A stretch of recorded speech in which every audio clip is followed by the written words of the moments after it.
Okay, hello everybody, and welcome to the webinar. Good morning, California. Good afternoon, Europe, and then also special hello to the folks joining, if anyone's joining from Singapore and Asia. I was there last week, actually, where IBM had some special news to announce that we'll talk about in a second. So we're going to be talking today about the ROI of the remote design thinking. And we have two great people to be able to talk about that today, as long as I can. There we go. So Joni Saylor, I've known Joni for probably 4 years now. Joni is a design principal at IBM, but most importantly, she's in charge of teaching, observing, evolving, how design thinking and collaboration is being spread across a huge organization, a huge leading organization. And again, she's been there almost from the beginning, right, Joni?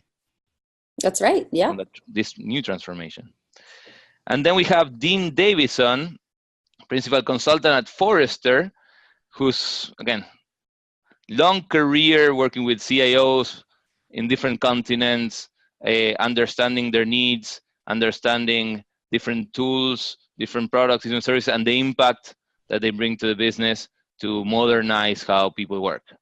So, hello, Dean. Thanks for coming over and for sharing your research in a bit. Thanks. So, today we're going to be talking a little bit about the transformation that IBM is going through, and especially focus a little more on the global and remote work that needed to be happening in order for that to be achieved. So we're going to be live tweeting on hashtag remote design. You can always follow us at Mural. And then we are also going to be having some time for Q&A.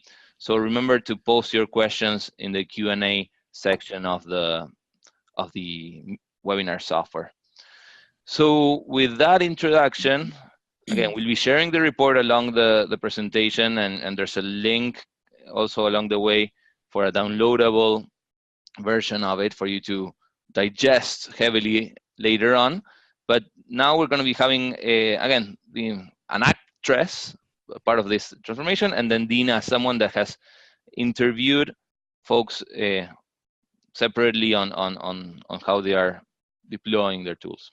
So Joni, it's on you. I need to give you control to. All right. I'm sorry about this, but here, remote control. Joni. Okay, Joni, you're ready to go. So kick it off. Awesome. Well, hello, everybody. And thanks so much, Mariano, for having me. It's awesome to get a chance to talk about what we've been up to here at IBM. So I thought I'd just kind of set the stage, sharing a bit about the journey that we've been on and kind of situate that in the context of remoteness and remote work to get us started. So I'm in Austin, Texas, which is where our flagship design studio is in IBM. Behind me, there are just teams and teams of designers in our building. We're covering 3 or 4 floors now with about 400 designers here in Austin, which is awesome. And this has happened in a pretty short amount of time. So just to give you sort of a backdrop here, IBM, you know, our scale is almost unfathomable in some ways. So there's 380,000 people working at IBM today. We're situated in 175 countries around the world. So very, very global, highly dispersed teams everywhere. It's normal in IBM to be on a team that's got, 100 or so people. A small team in IBM is about 50 people. So when you think about the kinds of issues that come up with in terms of, being able to work quickly, being able to respond to market demands quickly, and being able to align many disciplines and perspectives at teams at that scale, you can imagine that we need some help to do that. And so on top of those numbers, think about IBM as a really fascinating company, actually. 106 years old, been around quite some time, seen its way through many different technology and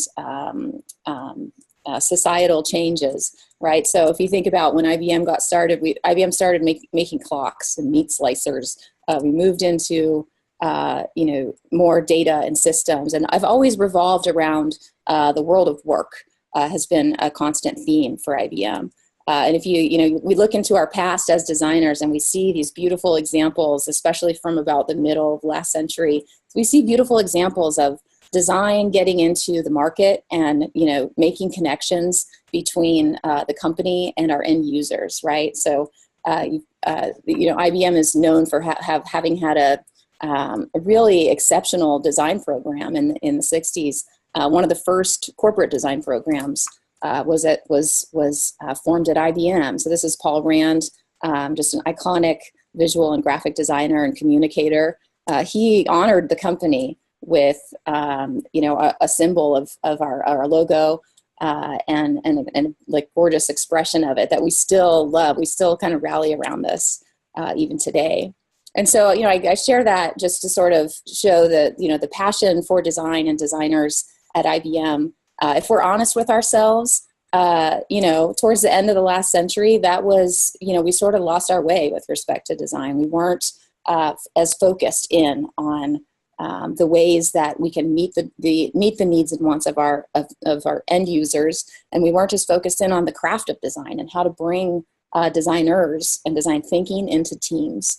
So, in 2012, Jenny Rometty, this is our CEO, she was pretty fresh on the job. And one of the very first things that she said strategically to the whole company was that the key to our growth, the key to the future for IBM's growth is going to be on the client experience. So that was a powerful statement, and really led us to start thinking through what are the ways that, as we look back, what are the ways that we can rebuild and sustain a culture of design at IBM. So that's what our program has set out to do over the last few years.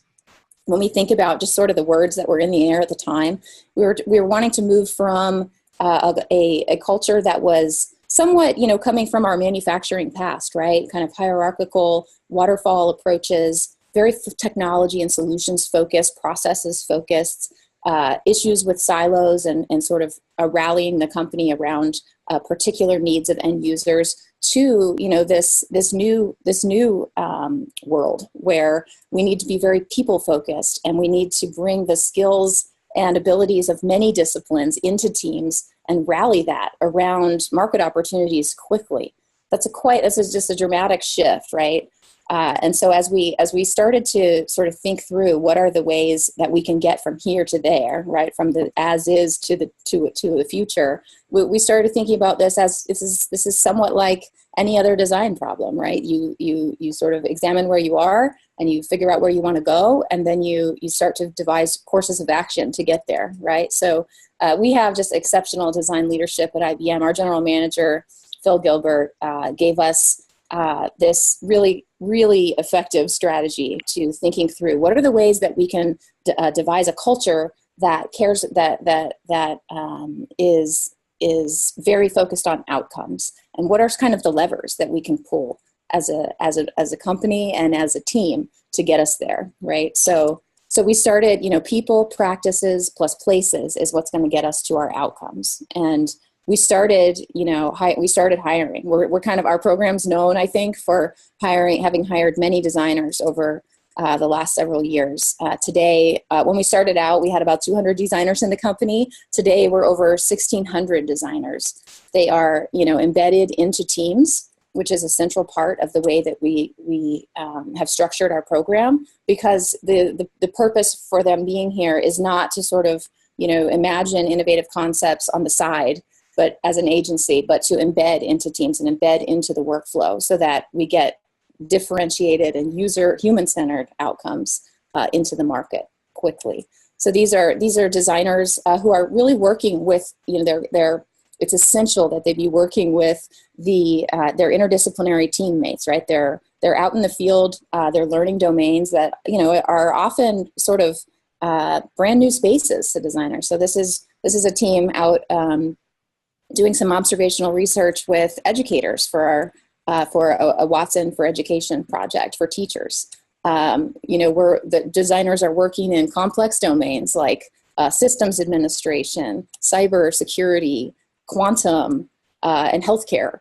These are, like I said, these are domains where designers, there's not going to be one lone genius designer who's going to sort of drop into these domains and change the world. This is going to be to advance our projects and help our users advance their own work. It's going to take interdisciplinary teams to get that done.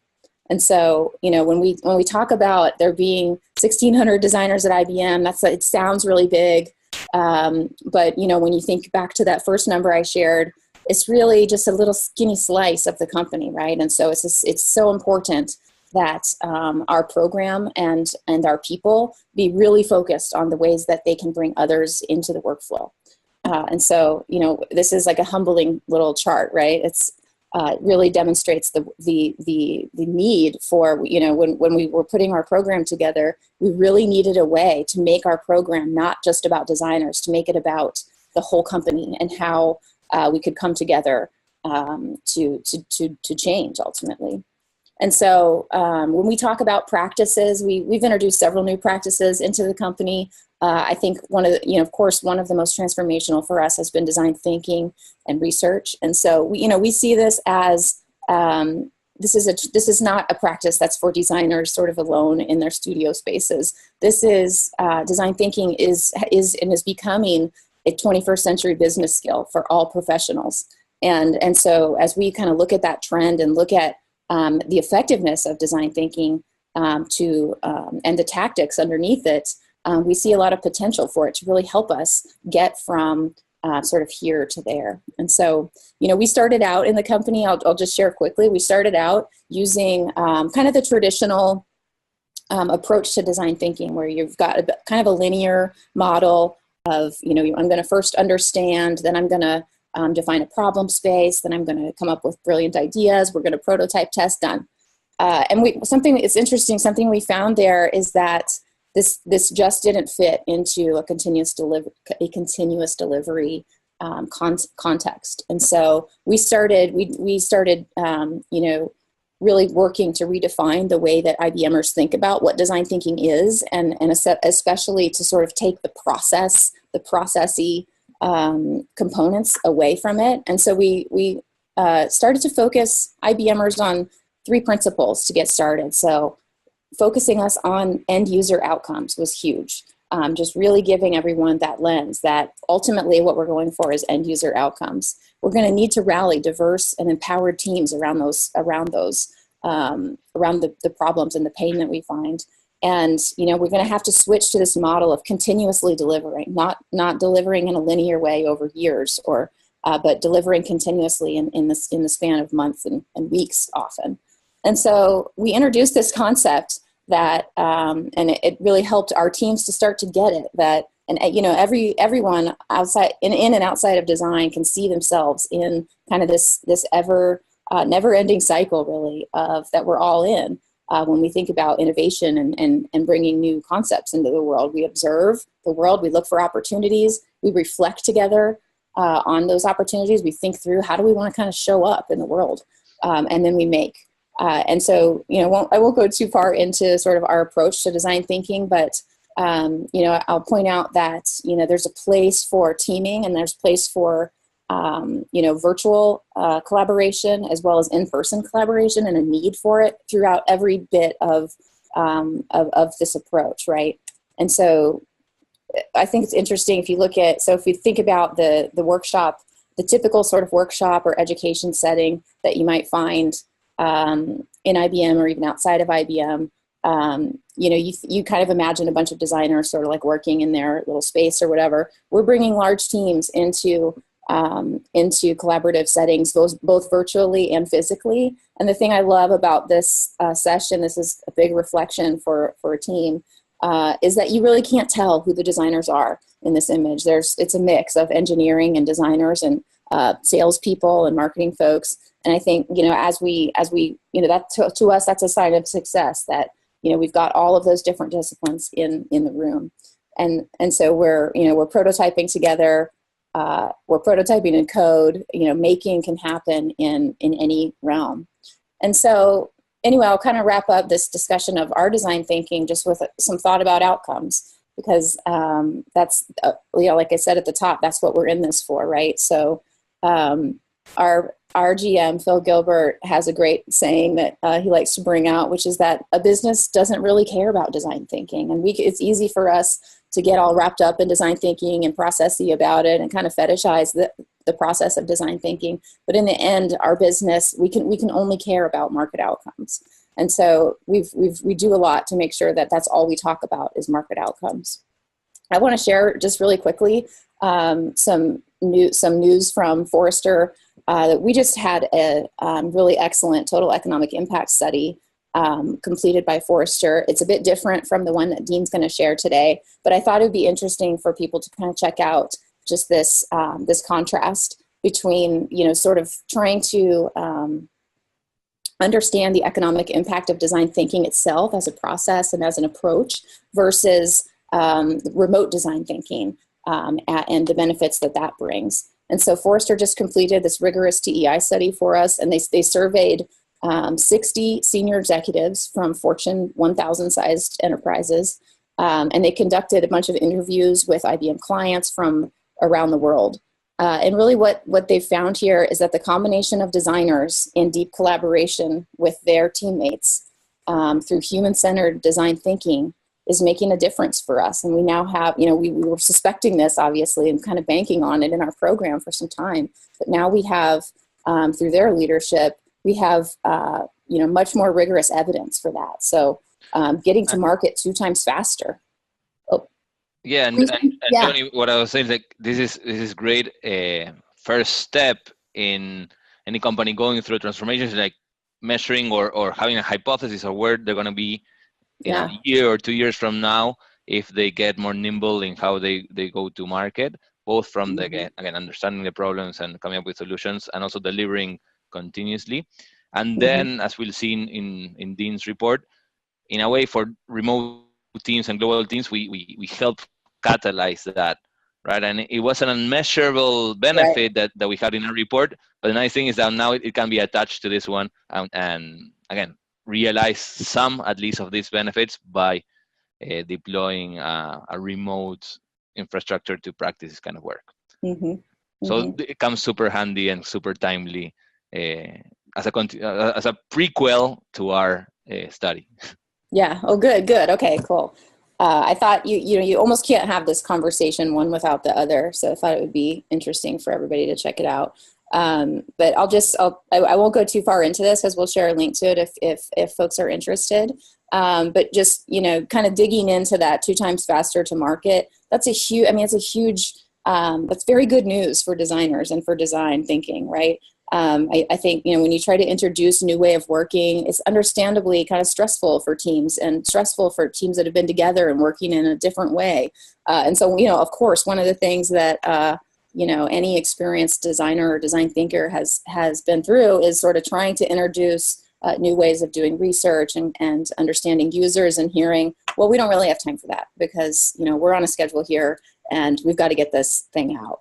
But, what the insights from this report make clear is that whole team alignment early in the process on what value can be delivered for users speeds things up.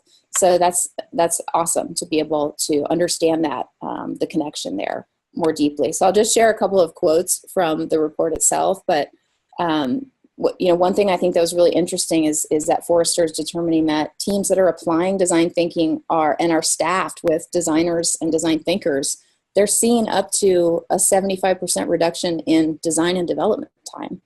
That's amazing. So this is a quote from one of our health and human services CIO clients talking about how,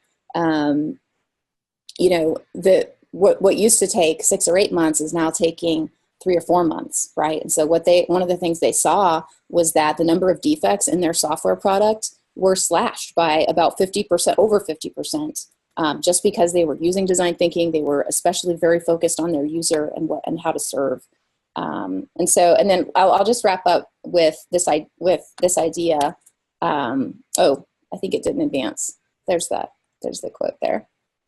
But just want to wrap with this last thought for us, that as we've sort of, as a company's come to be known as design thinkers, and not just our designers, but in the way that we are interacting with our clients, what we're seeing is that clients take note of that, right? They don't want any vendor to show up with solutions and sort of trying to push concepts or pre-existing whatever's on the truck with them. So, our clients are really appreciating that we're starting from a place of trying to understand what they really need. So I'll share one other quick set of stats as I know we're wanting to move along, but internally, something that we've seen is that our own teams are able to find deeper opportunities, understand more deeply what opportunities are available, and that are where our clients are really thinking about. So I'll stop there and talk a bit about places. So we talked about people and designers. We talked about practices and bringing design thinking into our work. And the last really important piece there is places, and this idea that if we're going to be successful, if we're going to win, we need to create spaces, physical and virtual, that fuel new kinds of collaboration. And Johnny, quick thing here. I met with Phil 4 years ago, and he already had this program in motion, but he already had someone working on the virtual studios capability, because again, he understood that it was like a big transformation, started with a sliver of people in a global footprint, right? So he knew from the beginning that he had to scale digitally, and the CIO organization then supported you guys pretty well with a pretty good tooling program. But again, right. Go ahead. Absolutely. Yeah, no, thank you, Mariano. That's awesome. So I'll just share that we've, since our program started, we've opened 44 design studios around the world, which sounds like a lot again, but when we're in that many countries, we all in 175 countries, we need more than just studio spaces where the designers are situated with their teams. We need a way to really connect beyond that. And for us, that's where the tools and tooling like Mural really come into play. There's an obvious need to sort of connect the workflow between all of these interconnected teams. It's there. I can't think of a team in IBM that doesn't have some either remote component, one or usually more than one person kind of off in another city or another country, and so it's essential. And then the other thing with respect to bringing tooling in is just this idea that design thinking can be perceived as sort of something you do when you're in a workshop. And so I think, even more than just the concept of kind of virtual spaces in the abstract, what we needed was a way to get the great thinking and teaming that was happening in our workshop settings into the everyday workflow, right? So if you've been in a really transformative design thinking session with your team or led other teams through one, that there's these moments of alignment when you're in person in a workshop setting can be huge pivot points for a team. But we can't all be in a workshop all the time, right? We sort of go back to our desks. We go back to the day to day, and we've got to deliver together. And so, kind of like, how do you bridge that gap between those two worlds? And so, for us, we put together, and I think that's what you're referring to earlier, Mariano, is a program that we called Whitewater. With the idea being that this is all about teaming, and we're kind of all in the raft together, navigating. And, we pulled together 3 really essential tools to help our teams, deliver in the day-to-day: GitHub Enterprise, Slack, and Mural. And the combination of these has been amazing for us. So I'll just, kind of run through some of the usage that we see. We see teams using Mural for any number of things. It can be planning a workshop, synthesizing research, and analyzing insights. It can be, putting together mood boards to really think through what's the future of our brand and our. It can be, this is a workshop from my team where we were really just planning out, okay, how much time, what do we want our focus to be as individuals? How can we, plan our team progress? Any number of, it's such a flexible way for all of us to kind of get into a setting together and really kind of roll up our sleeves and get to work. And then there's all of the agile use cases also that we've shared in another webinar with user story mapping and the integration with GitHub, integration with Jira to keep the loop going. Yeah. Okay, so I thought I'll just share real quickly a couple of things that we've learned using Mural and some of the benefits that we've seen from it. So first of all, just like design thinking and just like our approach to teaming and to moving quickly, Mural as a tool is for the whole team. It's not just for designers. And so that's something that we had to really stress at the beginning, that because it sort of looks designery and kind of colors. Yeah. And so like, what they like about Mural and say like, well, it's not gray. Yeah. And so I'll share just the biggest lesson that we learned when we started to use Mural. And hopefully all of your users out there have learned this one and have moved past it. But just this idea that, as a team, we can maybe set up a quick activity or discussion board in Mural and just kind of like send it out into the ether. Hey, can you check out this Mural and leave your comments when you get a chance? We found out that it almost never works, right? That people don't get a chance, right? So what we pivoted to is this approach where we're much more intentional when we set up Mural sessions. We put the same thought and care into it as putting together a workshop or an education experience or a team session. So I thought I'll plug a previous session that you all held on kind of best practices in remote collaboration. This is from Jordan Sherry. She's an awesome designer at IBM, and she really laid it down, kind of like, how do you run a session as a facilitator and put the level of care into the work. She's got kind of little tips and tricks in here in terms of just getting people active and getting people used to using the tool. Defining areas in the Mural where you're going to be, moving through a set of conversations that are pretty pre-planned, just like you would in a workshopping or a teaming situation, and just really thinking through it as a facilitator. So, there's Jordan. She's the best.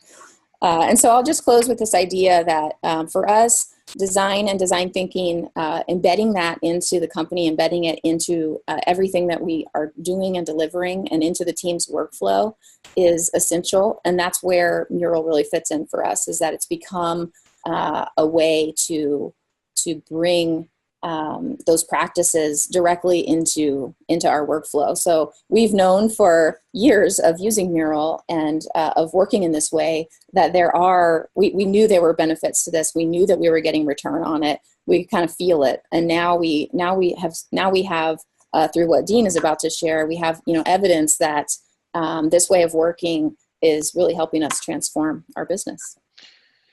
Yeah, and thank you for this comment, because definitely right now we have like over 25,000 monthly active users from IBM. So again, the math there, designers doesn't add up, right? So we have a lot of people in engineering, a lot of people in product marketing, but also a lot of folks in sales and pre-sales, working with clients, discovering problems and so forth.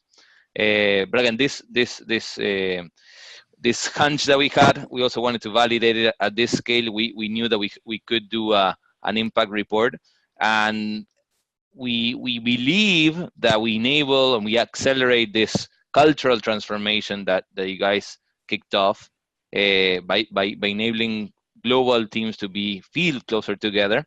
But we didn't, as I said, like similarly to how you had the hunch on design thinking as a transformation, we had that hunch, but we are starting to get some empirical evidence.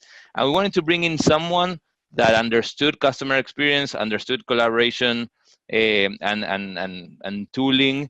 And again, we saw in Forrester that they were paying attention to this topic. So we wanted to, independent and objective party to do an evaluation, and that's where we asked Forrester to do their study, and that's where we met Dean, and again, thankfully, a lot of IBMers shared their time to go through the interviews and the deep analysis that Dean did. So, Dean, would you share a little more about what you found out through the interviews with people? Absolutely. Thanks, everyone. And thanks, Mariano and Joni. I love that story. My name is Dean Davis, and I'm with Forrester Consulting. And as Mariano said, the Mural story is really compelling. And so what he was looking for was some external validation. And so Forrester came in and conducted what we call a total economic impact study. And I'm going to share with you what that is and explain how this study is a little bit different than the one that Joni just talked about, because they are parallel, they do complement each other, but they are distinct. Then we'll talk about what some of the insights are that Forrester discovered from interviewing IBM executives, and that included Joni, but also a host of other people who work in different types of organizations and places within IBM, so that we can see the way the impact affects different business units or different sectors of the operations. And then I'll share with you the math. How did we actually do the calculations? I do want to emphasize that this is an abbreviated version of the results of a more comprehensive study. And Mariano, I believe, is posting a link, or will make a link available to you, of that more comprehensive study.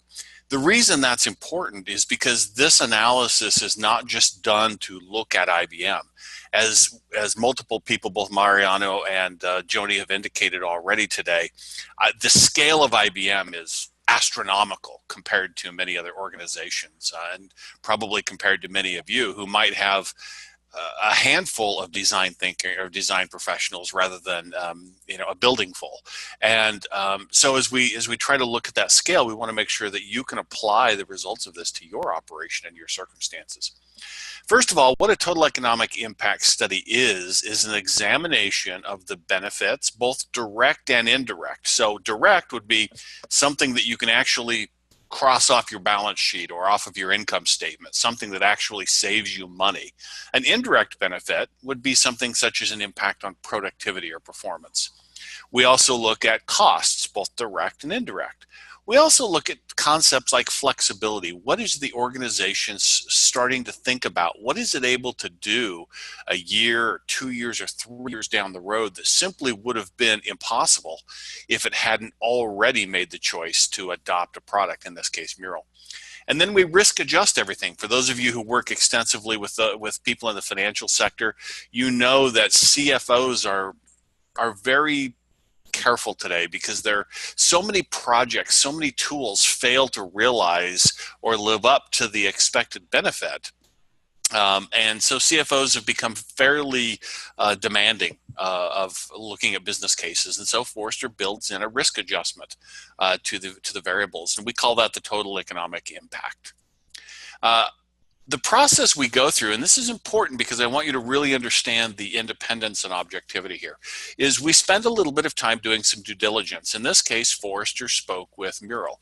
Forrester certainly has some opinions and points of view into design thinking and customer experience work. We work with a number of different companies around the world, and we didn't want to impose our own preconceived notions upon this relationship that Mural and IBM have with each other.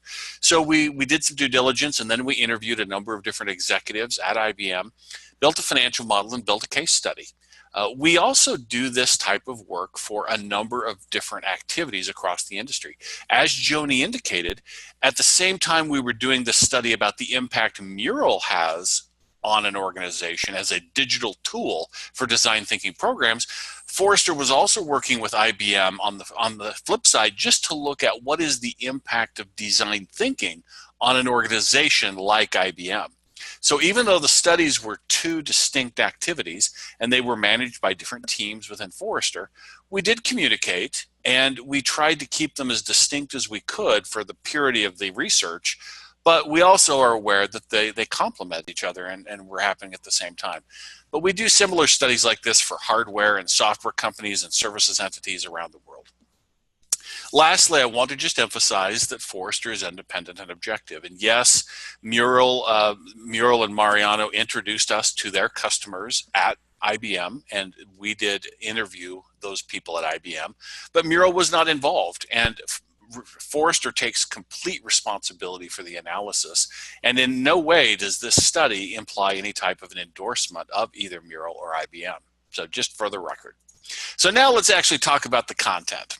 So what did we find? What did we discover? Well, before Mural, IBM executives told us that they managed design thinking, as Joni indicated, in the traditional way, getting a bunch of people in a room with whiteboards and post-it notes all over the place, and basically using live facilitators to sort of run a design session. What some of these people indicated is as they started using a tool like Mural, they were able to take a more structured approach to design sessions. They couldn't just get everybody in a room and sort of walk through a process. Now they had to break down the process into pieces and chunks, engage with people for shorter periods of time, because it's harder to stay to concentrate and focus when you're staring at a screen as opposed to when you're in a room.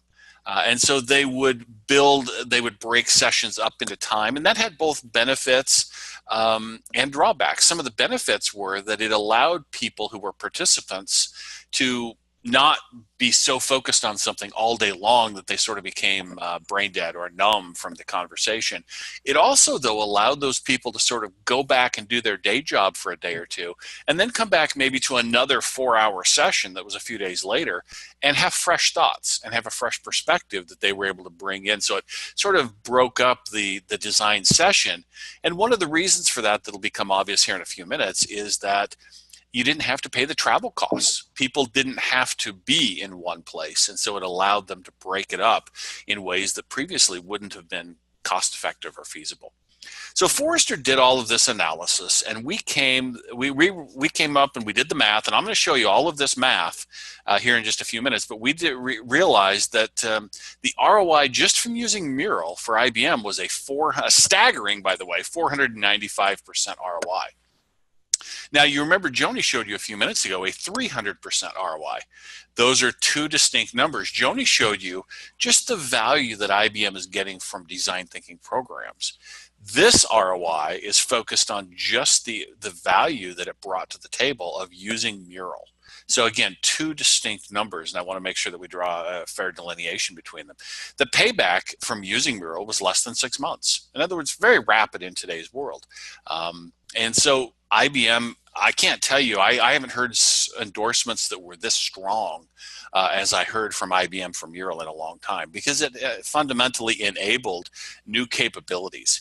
In fact, some of those things is that what the IBM people told us is before they started using Mural, when they did everything in a room like the pictures Joni showed, some of the things that they struggled with, or the things that they wanted to try to achieve, was they wanted to try to equalize the voices of all participants. And one of the statements was, it's hard to check or set aside traditional team hierarchies at the door. An executive VP outside is still an executive VP in a design room. And in many cases, there are people who are hesitant to contradict or challenge or discuss, even though it's supposed to be a free-form flow, room for free flow of ideas. Another challenge was getting contributors together. Just getting people in the same room took a lot of time and a lot of planning and a lot of travel. And so that was a challenge. Also, IBM was trying to reduce the reliance on multi-day sessions because, in simple words, they sort of got in the way sometimes of their day jobs, of doing the regular work that, as Joni said, the purpose of design thinking isn't design thinking, it's the outcome. And the people are still responsible for delivering the outcomes. So the key results, what they found by using a digital platform, the Mural's digital platform was, one, it helped accelerate and enable this change in company culture that IBM was looking for. It helped streamline design thinking workshops. It allowed them to be more timely, to turn things around faster, because they didn't have to schedule 3 months in advance to have people in one room for people who had busy schedules. And it actually allowed them to increase the quality because it was more timely and relevant.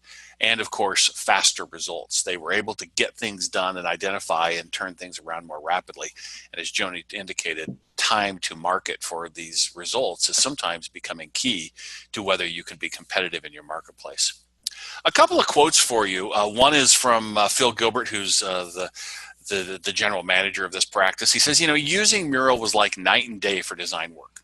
Normally, it's difficult to get everybody with the right expertise from different groups in various countries on the same page and working together real time. The savings was especially significant at the beginning of a project where we do a lot of building definitions and conceptual thinking. So again, a fairly strong endorsement. Now, that's a very high-level endorsement. Kind of a conceptual of design thinking. The quote to the right is very specific and talks about design thinking in an area that was important to the IBM study, but one that we haven't talked about at all yet on this call, and that is in the IT organization in helping facilitate agile work, and teams for development teams. So again, a very specific use case to the IBM go-to-market engine, and something that isn't even customer-facing. But he said, but Conrad Lagarde said, we thought that doing co-creation work would be better with everyone sitting in the same room, but that requires time and travel. Using Mural allowed us to co-create more quickly and keep our agile momentum rolling without delays or increases in costs. It accelerated the speed of getting to the outcome and getting through the exercise faster than in the past. So I think it's important that we talk about the different use cases. And while we've been talking about it generally, there are some very specific examples and ways that the math comes out. So as we look specifically at the results, what did Forrester measure? We were able to ascertain 3 different categories of results. One is the ability to accelerate results. Another is ways that using Mural provided cost savings. And lastly, that it measured and increased the productivity of the people working on these activities for IBM. So the first thing was accelerating results. As indicated a little bit to date in this deck, using a digital platform as Mural, it helped IBM change the culture because it was simpler and easier, and more people inside IBM were able to get involved in design thinking.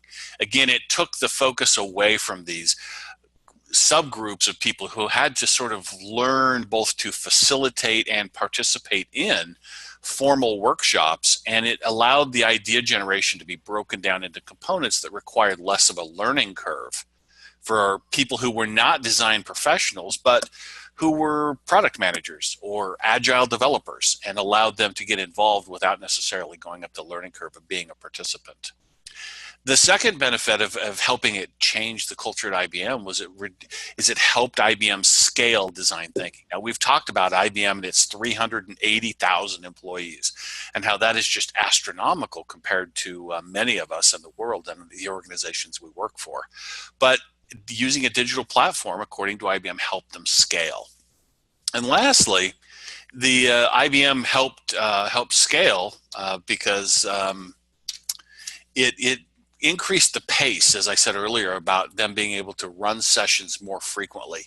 The whole time scale of getting planning sessions, coordinating travel, actual traveling, and so forth was reduced. And so the first benefit that they really realized was the ability to accelerate results. The second benefit, and this is one where we have some specific numbers associated with it, and this is one where, again, I give you as much detail as is possible so that you can apply this to your situation. What IBM told us is that on average, using Mural, they were able to avoid 2 people who would have otherwise had to travel to a design session. The average travel for these individuals was about $1,200. In addition, facilitating a live session cost about $400. That was, of course, Post-it notes. Of course, the people at 3M must love the design thinking trend. But Post-it notes and markers, which is fairly trivial, but catering, lunches, and sometimes, in some cases, renting facilities or rooms where you may not have had company facilities to do that. In IBM's case, those things averaged about $400 per session. Now, this is where the scale becomes important. IBM, on average, over 3 years, was running 3,275 sessions per year. Again, an astronomical number, but what you can do is plug in the numbers for your organization. If you're running 50 sessions or 100 sessions, you can scale back this number and still apply it to what your organization would be able to save in just avoiding the travel costs of sessions. Another benefit that we measured that had specific financial attributes to it is again the one I shared about the productivity of the project development teams, largely due to agile development in the IT organization. I shared with you a quote from Conrad a little earlier, but basically they were able to bring these teams together. One of the areas that they specifically mentioned was that yes, we're still seeing the reduced cost of travel slide. Okay. There you go. Thank you, Mariano. There we go. That they were able to reduce the root cause analysis and postmortem. That this agile team was able to be more responsive to IT-specific needs and reduce their average time to resolution of identifying problems by 50%, simply using a tool, because they were able to get people, again, they were able to bring together experts who weren't in the same building together and get them working together on a session that was facilitated by Mural to identify what were the root causes, what were the problems. And again, the employees that were part of this the number was 5,460 on average. What you'll find, and by the way, just a quick footnote, is the number scales up over the 3 years. So I've averaged 3 years for the purpose here of the presentation. When you actually get into the detail of the more comprehensive study, you'll see that there's a scaling that goes on in years 1, 2, and 3. But just having these benefits allowed IBM to avoid an additional almost 50 people that they would have needed to hire over 3 years to accomplish the same work, because they were 50% more efficient. When we risk adjust that comes up to a $3.8 million savings over the 3 years. So bringing all of that together, then, those were the benefits. Now, obviously, using Mural costs something. There is a cost. Now, again, we've talked about the astronomical scale of IBM many times, but the cost of what IBM was paying over those 3 years, and this is including all 3 years, was about $2.3 million for thousands and thousands of design professionals and many thousands of design sessions.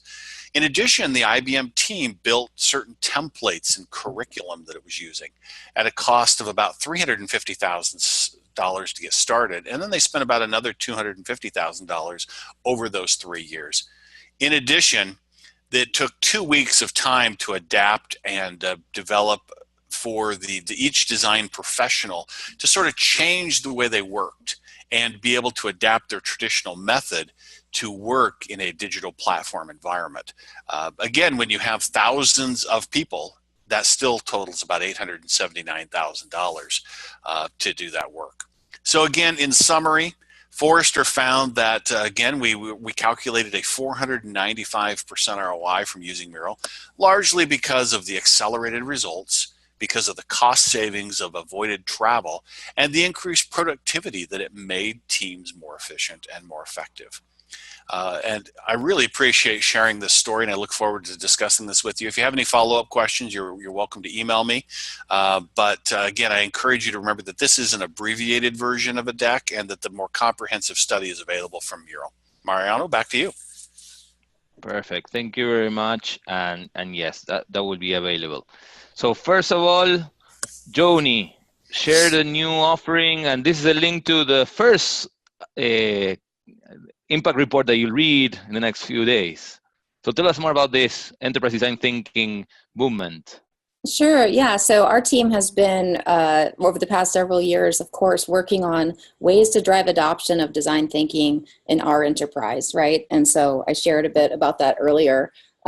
Lately, what we've been working on is facing that outward as we start to work in this way more with our clients, especially. They're looking for help and enablement and a way to get started using design thinking. So we've started to now turn this as an offering out mainly to our clients right now. I thought I would mention it here because one, there's a link to the study that I mentioned earlier, and two, we're looking for interested companies or individuals to give us feedback, and we're practicing design thinking on our design thinking offering. So if you're interested in seeing the education and resource materials that we've put together to help teams drive adoption of design thinking in their company, then reach out to me, or you can reach out to us through the link there at the bottom of the site. Great. And again, I've seen, the prototypes of this thing were actually live sessions, right? I mean, they in all of these studios, they run design camps, and maybe you can tell me about that. And again, through training, how many people inside IBM?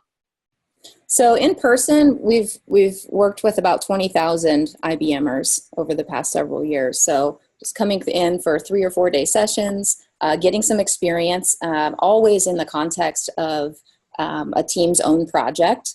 We never use kind of abstract examples if we can help it at all.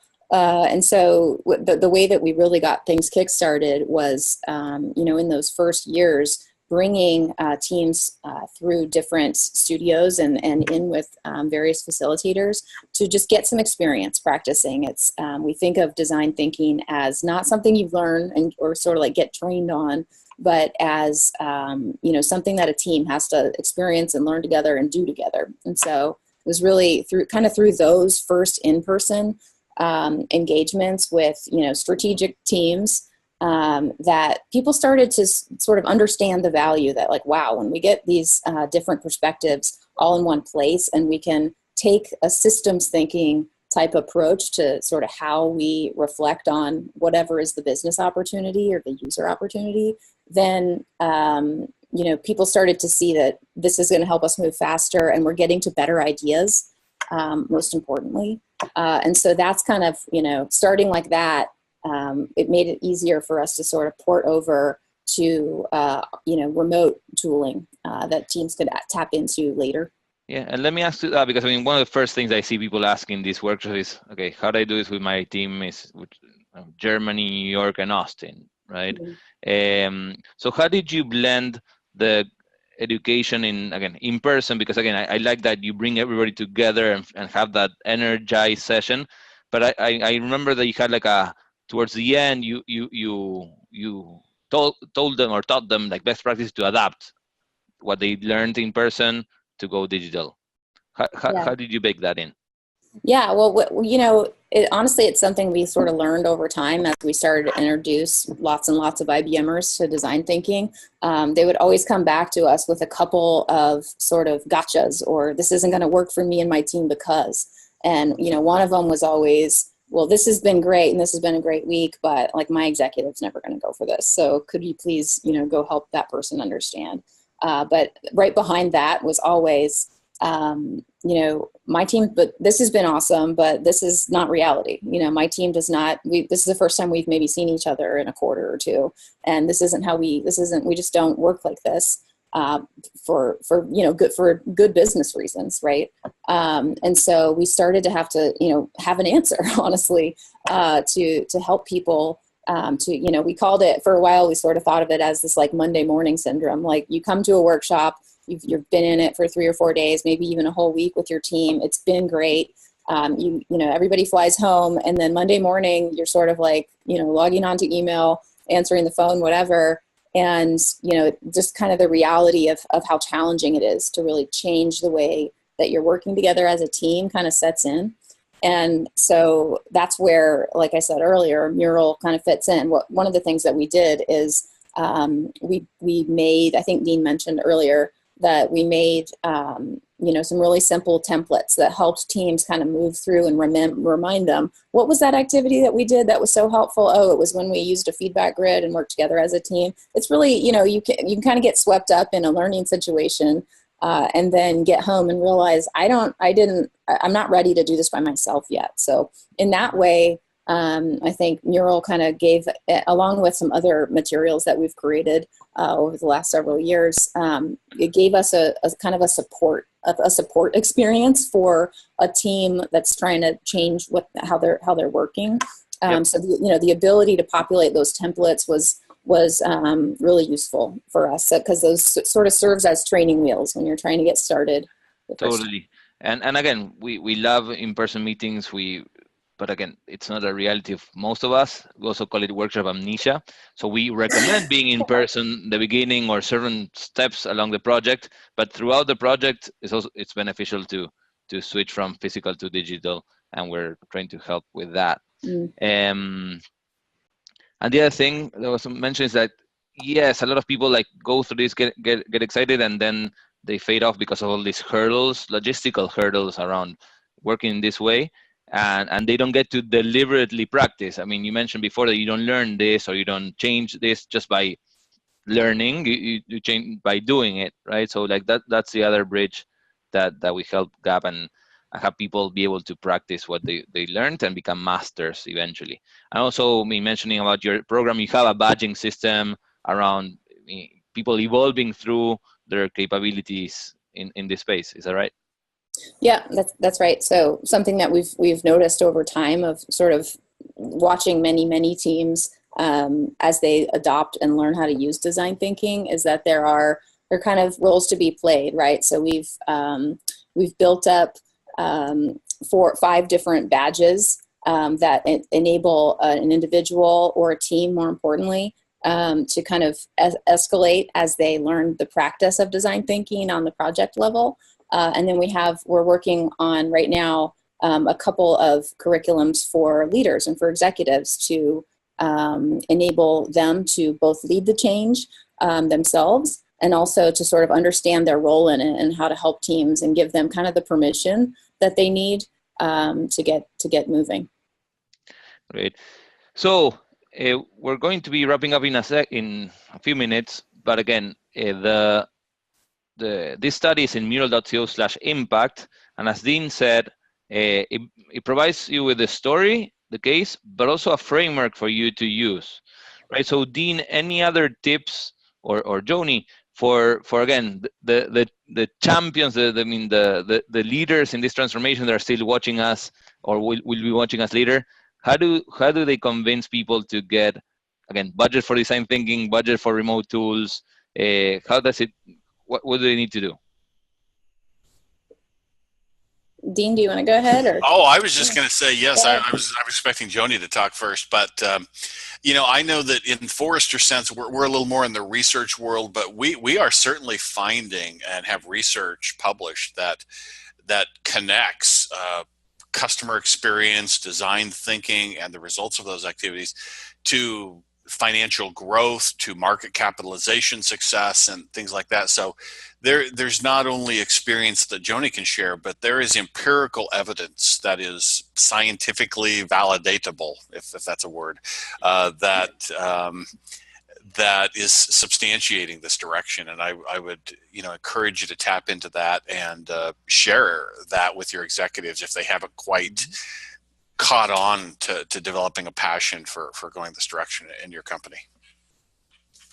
Yeah, I guess I would bring it back to just the idea of outcomes again. So one of the origin of our program was really centered on the success that our current design GM had in the business that he brought to IBM. So he was an entrepreneur, and his company was acquired by IBM, Lombardi Software.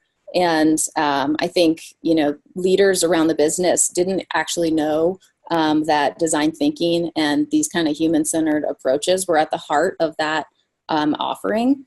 But they knew that that's what they wanted. They knew that a better outcome that users loved was a direction that they wanted to go in. And so I think for us and for other companies, the lesson there is to, work really hard to get even small wins so that you can sort of demonstrate the impact of bringing design and design thinking into the offering.